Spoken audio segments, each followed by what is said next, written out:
बिस्मिल्लाहिर्रहमानिर्रहीम। अस्सलाम वालेकुम। हमने स्टार्ट किया 9th की केमिस्ट्री और उसका चैप्टर नंबर है 1 fundamental of chemistry. Previous lecture में हमने एलिमेंट्स को डिस्कस किया था। उसमें हमारे पास एलिमेंट्स की टाइप्स रह गई थी एंड वाली मेटलाइड्स। चलिए हम तीनों टाइप्स को दोबारा डिस्कस कर लेते हैं। First type metals, non metals and metalloids. Metals जो होते हैं ये गुड कंडक्टर्स होते हैं इलेक्ट्रिसिटी के, इनमें से इलेक्ट्रिसिटी पास आउट हो सकती है। तो गुड कंडक्टर्स जो एलिमेंट्स होते हैं उनको हम मेटल्स कहते हैं, ठीक है।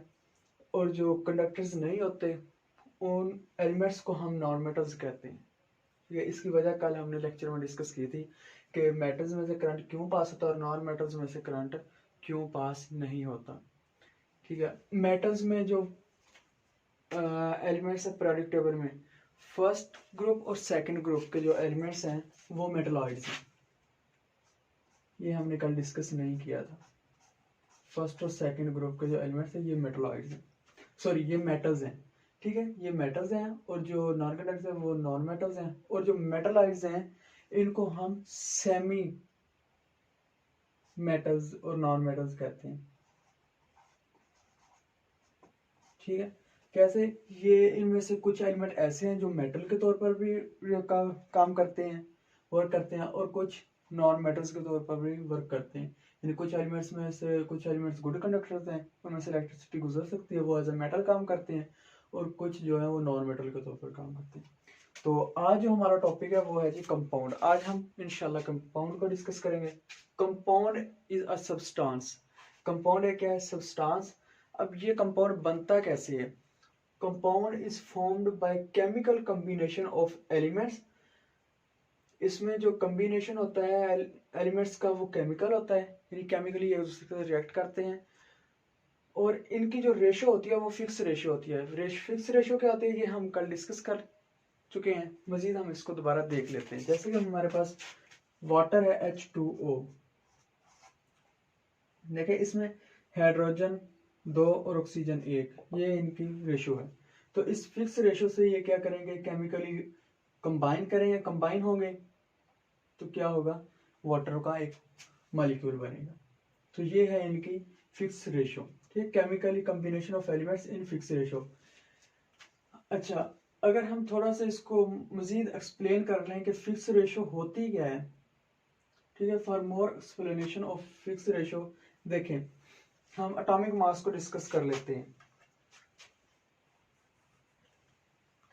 देखिए जो atomic mass of hydrogen, hydrogen का जो एटॉमिक मास है वो 1 है, और एटॉमिक मास ऑफ ऑक्सीजन, जो ऑक्सीजन का एटॉमिक मास है वो 16 है। टू मॉलिक्यूल्स हैं ऑफ हाइड्रोजन, और एक क्या है इसका एटॉमिक मास है। इस तरह जो ऑक्सीजन का एक है तो और 16 क्या है इसका एटॉमिक मास है। अब 2 रेशो 16, इनको हम जब कैंसिल करेंगे तो 1 रेशो 8, तो ये इसकी रेशो आ जाएगी। ये क्या है? वाटर की फिक्स रेशो है, ठीक है। तो जब हम इसकी मजीद, तो ये इस तरह से वाटर की फिक्स रेशो आ जाती है। इस फिक्स रेशो से जब हाइड्रोजन और ऑक्सीजन आपस में केमिकली कंबाइन होंगे तो एक सब्सटेंस बनेगा जिसको हम कंपाउंड कहते हैं, H2O, ठीक है। अब हमने डिस्कस किया था प्रीवियस लेक्चर में कि जब कंपाउंड बनता है तो प्रॉपर्टीज चेंज हो जाती हैं, यानी कि जो करैक्टर इसमें पार्टिसिपेट करते हैं उनकी जो प्रॉपर्टीज होती हैं वो मुकम्मल तौर पर चेंज हो जाती हैं। जैसे कि आप देखें प्रॉपर्टीज कैसे चेंज होती हैं, जैसे कि हमारे पास सोडियम और क्लोरीन। देखें इसमें क्या है, लिक्विड स्टेट में सोडियम है हमारे पास, लिक्विड स्टेट में हमारे पास क्लोरीन है। लेकिन जब ये दोनों केमिकली आपस में रिएक्ट करेंगे, कंबाइन होंगे, तो जो सोडियम क्लोराइड हमारे पास बनेगा ये सॉलिड स्टेट में होगा, ठीक है। यानी कि बिल्कुल मुकम्मल तौर पर इनकी एक तो फिजिकल स्टेट भी चेंज होती है, दूसरा इनकी प्रॉपर्टीज भी चेंज हो जाती हैं। Na की प्रॉपर्टी और सोडियम की प्रॉपर्टी और थी, क्लोरीन की और थी, लेकिन जब ये दोनों आपस में रिएक्ट करेंगे, केमिकली कंबाइन होंगे, तो इनसे जो न्यू कंपाउंड बनेगा उसकी जो प्रॉपर्टीज होंगी वो इन दोनों से बिल्कुल मुख्तलिफ होंगी, ठीक है। और दूसरा इनकी फिजिकल स्टेट भी चेंज हो जाएगी। ये दोनों लिक्विड में थे, लेकिन जैसे ही कंपाउंड बना, वो जो न्यू बनने वाला कंपाउंड था उसकी प्रॉपर्टीज बिल्कुल इन दोनों से चेंज थी और वो सॉलिड स्टेट में। इसी तरह से H2+O2 ये भी गैस स्टेट में है, लेकिन जब हमारे पास वाटर का मॉलिक्यूल बना इसकी फिजिकल स्टेट चेंज है, ये हमारे पास लिक्विड स्टेट में है। ठीक है, इसी तरह जैसे कि हमारे पास कार्बन+O2, ठीक है, इसमें भी क्या हुआ, ये कोक है, ये गैस फॉर्म में है, और जब हमारे पास कार्बन डाइऑक्साइड बनी तो ये क्या है, हमारे पास गैस फॉर्म में है। तो देखिए ये भी गैस, ये भी गैस है, तो इसकी प्रॉपर्टीज भी चेंज है। किस तरह से देखें, ऑक्सीजन हम क्या करते हैं, इनहेल करते हैं, और कार्बन डाइऑक्साइड क्या करते हैं, हम एक्सहेल करते हैं। हालांकि कार्बन डाइऑक्साइड भी तो ऑक्सीजन से बनी है, ये भी गैस है, ये भी गैस है, लेकिन इनकी प्रॉपर्टीज में डिफरेंस है। तो इस तरह से इसकी प्रॉपर्टीज भी चेंज होती हैं कंपाउंड की। इसमें जो पार्टी, जो इसमें करैक्टर पार्टिसिपेट करते हैं, जो एलिमेंट्स पार्टिसिपेट करते हैं, उनकी जो प्रॉपर्टीज होती हैं तो वो क्या होती हैं, कंपाउंड में आके वो बिल्कुल ही चेंज हो जाती हैं। Change properties and physical states. ठीक है, नेक्स्ट हम बात करते हैं इसकी टाइप्स की।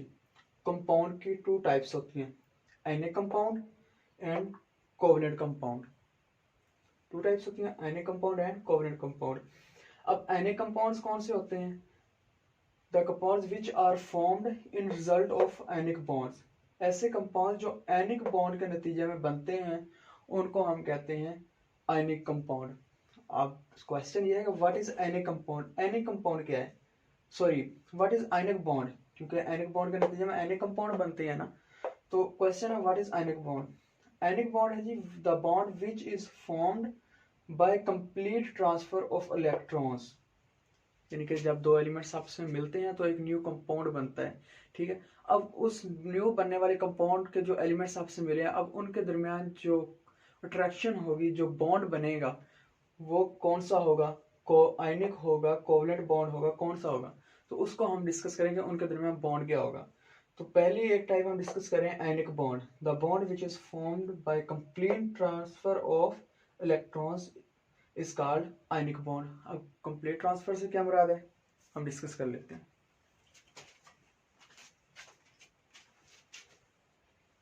देखें जैसे कि हमारे पास है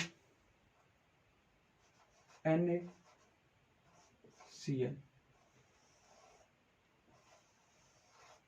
देखिए Cl का जो वैलेंस शेल है इसमें है 8 इलेक्ट्रॉन्स, सॉरी 7 इलेक्ट्रॉन्स।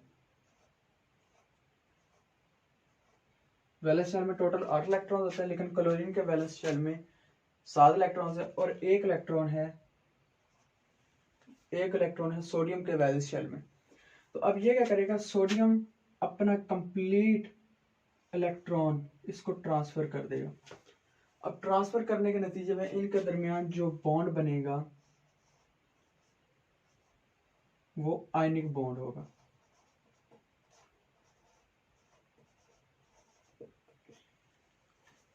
यानी कंप्लीट ट्रांसफर हो जाएगा किसके पास, क्लोरीन के पास। अब ट्रांसफर होने के बाद जब इसका इलेक्ट्रॉन क्लोरीन के पास चला गया तो इस तरह से फिर इन दोनों के दरमियान एक बॉन्ड क्रिएट हो जाएगा, उस बॉन्ड को हम आयनिक बॉन्ड कहते हैं। ये डेफिनेशन भी यही है, ionic bond, bond which is formed by complete transfer of electrons is called ionic bond. Example हमने ले लिया NaCl।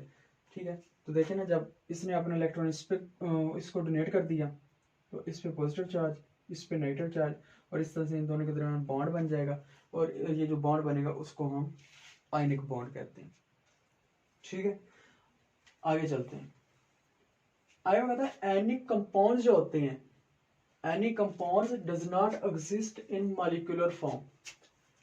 ये मॉलिक्यूलर फॉर्म में एग्जिस्ट नहीं करते, यानी नेचर के अंदर ये जो आयनिक कंपाउंड बनते हैं ये मॉलिक्यूलर फॉर्म में एग्जिस्ट नहीं करते, बल्कि ये 3 डायमेंशनल क्रिस्टल लैटिस फॉर्म में बनाते हैं, इस फॉर्म में एग्जिस्ट करते हैं। 3 डायमेंशनल क्रिस्टल लैटिस क्या होता है, इसमें यह होता है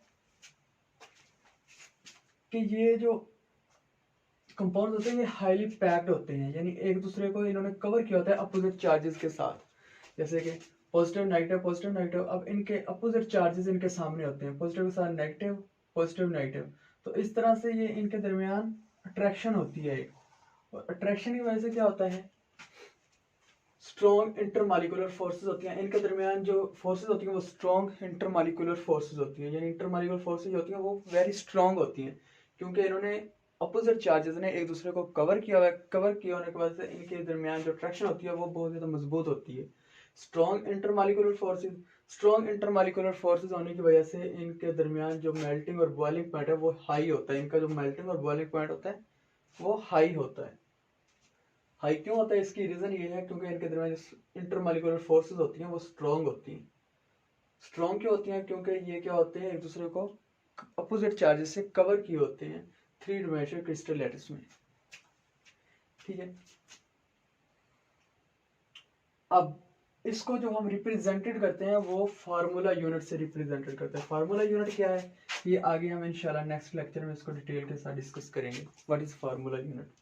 ठीक है, यानी कि जो हम आयनिक बॉन्ड कंपाउंड्स हैं इनको हम जो रिप्रेजेंट करते हैं वो फार्मूला यूनिट से रिप्रेजेंट करते हैं। इनकी एग्जांपल्स में आ जाता है, एग्जांपल्स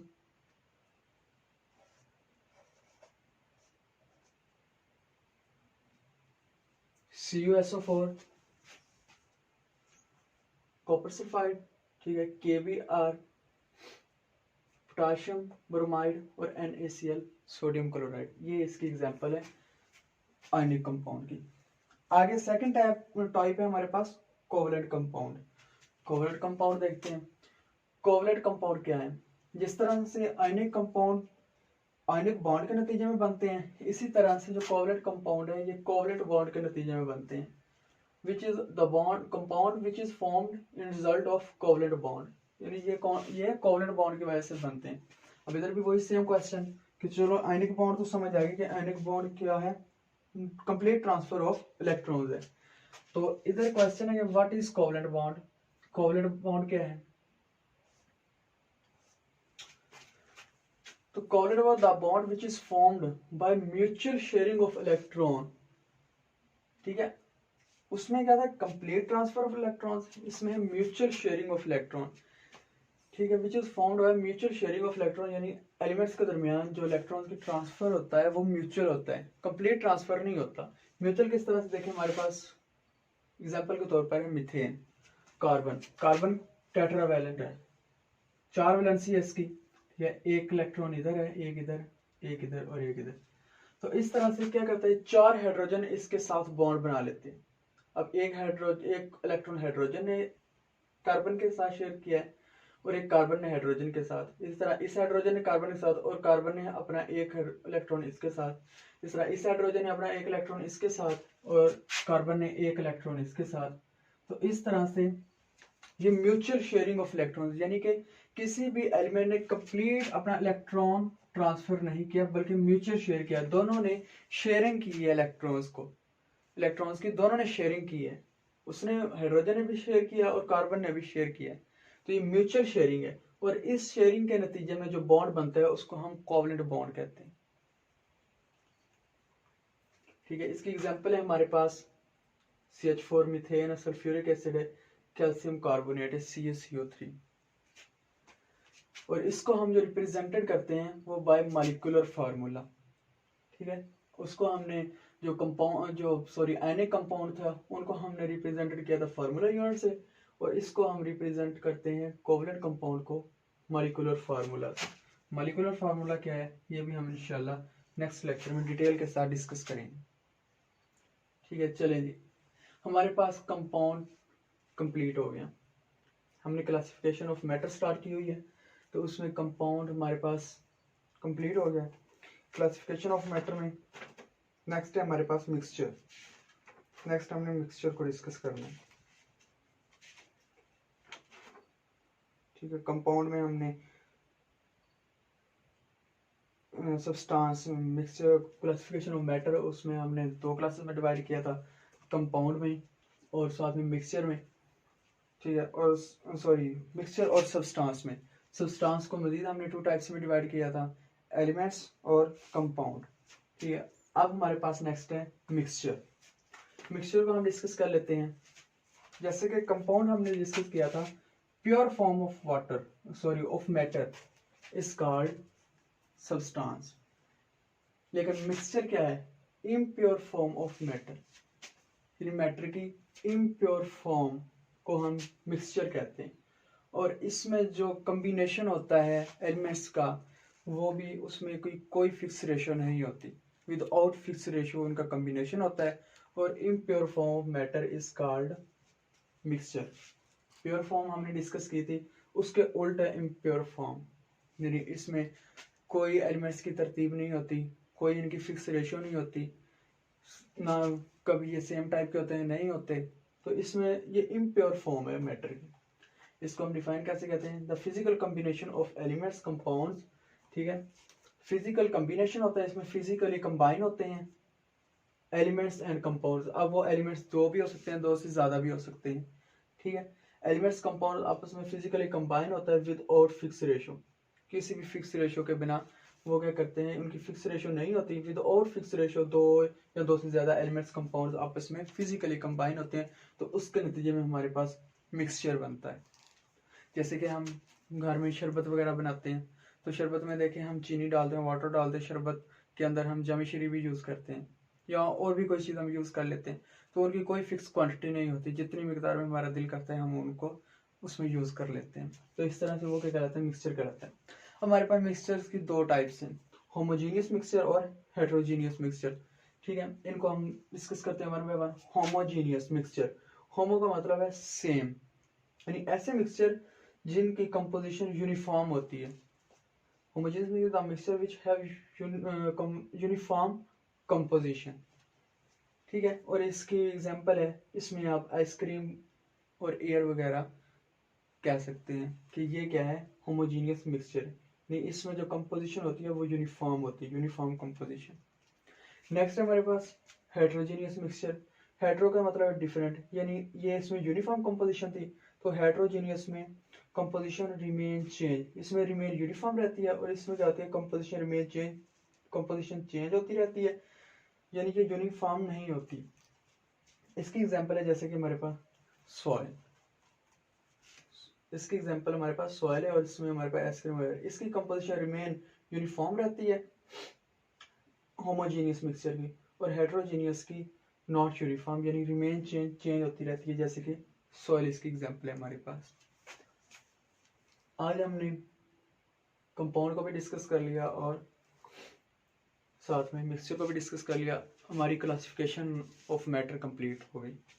नेक्स्ट लेक्चर में हम डिस्कस करेंगे difference between mixture and compound, और तब तक के लिए अल्लाह हाफिज़।